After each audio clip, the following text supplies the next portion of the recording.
Hey everybody, welcome to 906. If you're new here, thanks for stopping in and checking this video out. My name is Mike.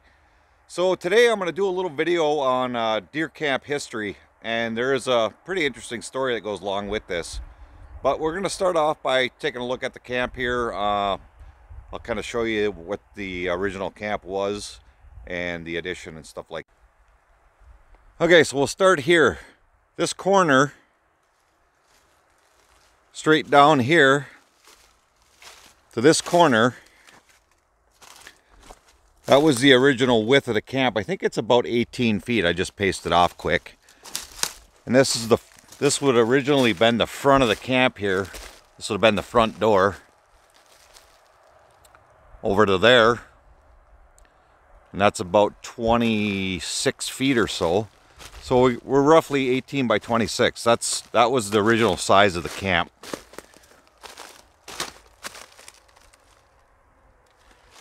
And then later on, which we'll cover later on in this video, this addition was built, which is now where the kitchen is, and kitchen stove was added. We added that. We added that stove a number of years ago. We've never had a fire in it. It's just never been cold enough. It's always 100 degrees in there. So we're gonna go back in where it's warm and my hand ain't freezing, and we'll get going on the history of this. All right, the history of our deer camp. I got my cheat sheet here just in case. So mind you that this is all going off of memory, and I'm not much help because a lot of this happened way before my time. So we're going off Dad's memory, which sometimes he has a hard time telling you what he had for breakfast, or if he had breakfast. My grandfather would have been the guy to get all these dates and timelines from, but he's been passed away for a number of years now, so we're going to roll with this. So originally, this place was built, the original part that I just showed you in the opening clip, was built as a deer camp. It wasn't built by my grandfather. It was on my grandfather's land, but it was his brother-in-law. We're going to call him Uncle Omer, because that's how I always knew him. He was my dad's uncle. A little side note on Uncle Omer, he was not a carpenter or an electrician. There's some crazy engineering when it came to building this place, and also down the line the wiring and stuff like that. So anyway, Uncle Omer built the camp. We're going to say mid to late 50s. And he had a camp probably 10-15 miles from here. It was an old log place, and it was falling down, and he asked Grandpa if he could build a camp on the property, and Grandpa said, yeah, go ahead. So camp was built in the 50s, and Uncle Omer, he lived down the road a ways, and Omer and his brothers and his cousins and his friends from Lower Michigan used this as a deer camp. That's the way it started, and that's what it's back to now. Probably I'm going to look at my notes here. Early 60s or so, Uncle Omer's wife, my grandpa's sister, passed away, and he sold his house and moved in here. And he lived here for a couple of years, and there was no more deer camp. It was just, this was Omer's house, and he added on the addition that I talked about in the beginning, because he was living here. He wanted a kitchen and a little more room, and they did power upgrades and water and stuff like that. So shortly after Omer moved in, before the addition, there was a escaped convict from a prison farm. It's probably 3 miles as the crow flies from here. This guy walked away from the trustee division at the farm and came up here. Omer was home, knocked on the door. He come to the door, and the guy grabbed a hold of him, tied him up in the kitchen, and stole his truck. And the guy was, we don't know where he was from, but he was looking to get back to Lower Michigan. So he took Omer's truck, went down to the local gas station to put gas in it so he could head for the bridge. Actually, I don't even know if the bridge was probably there at the time. Anyway, the people at the gas station recognized the truck. Long story short, the guy didn't get very far and they caught him, and Omer got his truck back. I don't really know who found Omer, if he got himself untied or what happened, but so we had an escaped convict here at camp at one time. Um, so after that, he put the addition on and lived here for a while. He got remarried and eventually he ended up moving out to Washington State. And the deal was with Grandpa, when he wasn't going to use the camp anymore, then it was my grandpa's camp or house or whatever you want to call it. So along about 1974 rolls around. I was 2 years old. My brother had just been born. My mom and dad were having a house built, and they needed a place to stay. And they ended up living here at Deer Camp. So I've actually lived at Deer Camp when I was 2, and my brother was a newborn. They got their house built, and then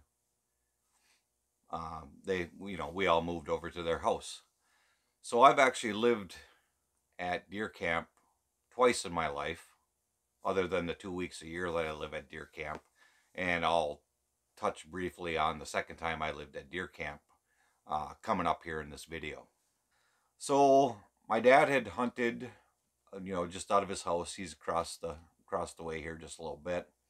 And then when my brother and I, in the mid to late 80s, came of age to be able to deer hunt, we decided, well, we got a deer camp. Let's make a deer camp again. So we did a little work, and started using this for deer camp. Some of those years are kind of fuzzy. I remember the original camp was just one room. There was a little, like a partition for the bathroom, but that was it. Excuse me. We when we originally started using this as camp, there was a cast iron tub in the bathroom. There was no shower, no anything like that. We removed that, put a little shower in there and stuff. So we started, like I say, probably the late 80s or so. Started hunting out of deer camp. At the time, it was me and my brother, my dad, my Uncle Jim, who has since passed away. A friend of my dad's, he worked with John Van de Zande. He was one of the originals, and we deer hunted here. A quick side note, in the early 90s, I don't remember all the circumstances, and I'm not going to get into it too much, but I ended up living at camp for, I don't even think, a year. But that's how we ended up with the bedroom. We built the bedroom.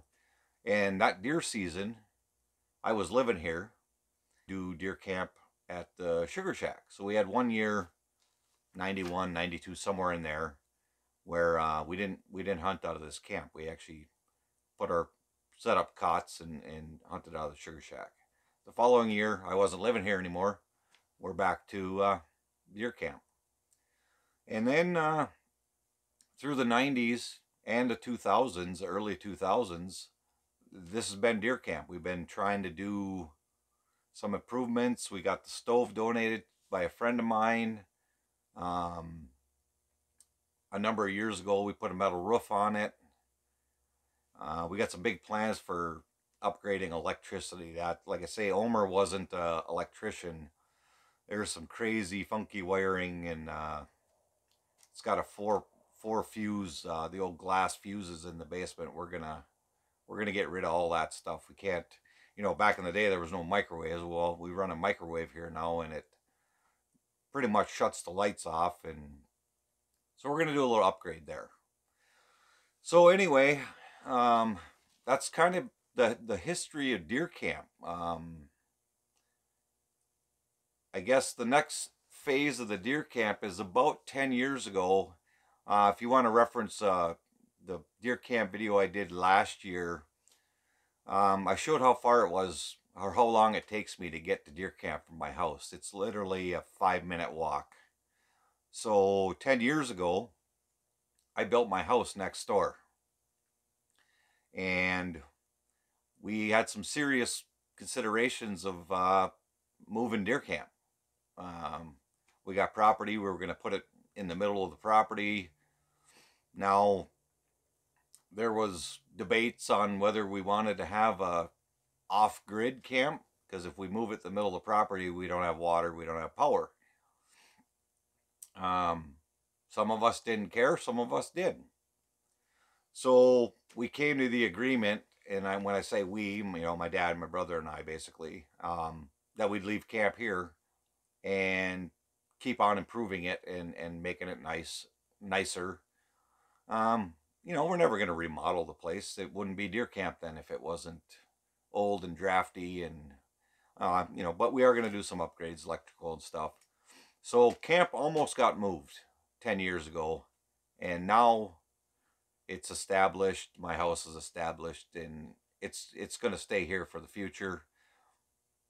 Hopefully we can keep camp going. My brother and I are, we're spring chickens. We're, in the 50s, or some of us just got to the 50s. He's getting there. Dad's 70. He's going to be around for a long time. We got my son Brett, who is a deer hunter. He's a busy college kid, so he doesn't deer hunt a whole lot right now, but I think eventually he will. So we're going to keep camp just going. Okay, I just thought I'd touch on a couple of the unique original features of the camp. All this wood in the living room, the original part of the camp. This is all original. I believe it's probably white pine or red pine, rough sawn, tongue and groove throughout the ceiling. And this wall here, of course, going into here, was the addition where we made this a bedroom. This all used to just be, like I said, a one room operation. And the tongue and grooves all throughout the entire place. And then when you move into the new addition, of course, you got the the good old paneling and stuff. It was probably the cheapest stuff that Uncle Omer could find, so that's what he used. One other unique feature, you can barely see it anymore, but this was this is just like a particle board flooring, and all these splotches here, the different colors. When my mom and dad moved into the camp in 1974, my grandmother actually came up before they moved in, and she painted the kitchen floor. And then she went outside and took some oak leaves and dipped them in the different color paint and made a design on the floor. Since then, it's been tiled over, and then we peeled up the tile again. They were all falling off. But you can see it's throughout the entire camp. There's the entire kitchen here. Kind of a neat little feature. Here's one of the pieces of tile left there. Well, there it is. The history of our Upper Michigan deer camp, to the best of my knowledge anyway. I had a bunch of questions and stuff in the last 2 seasons. History, where the camp came from, how it came to be. I hope I answered them. And if anybody's got any additional questions, feel free to shoot them down there in the comments, and I'll see what I can do. I'm going to go ahead and wrap this one up. Thanks everybody for watching. Have a great day.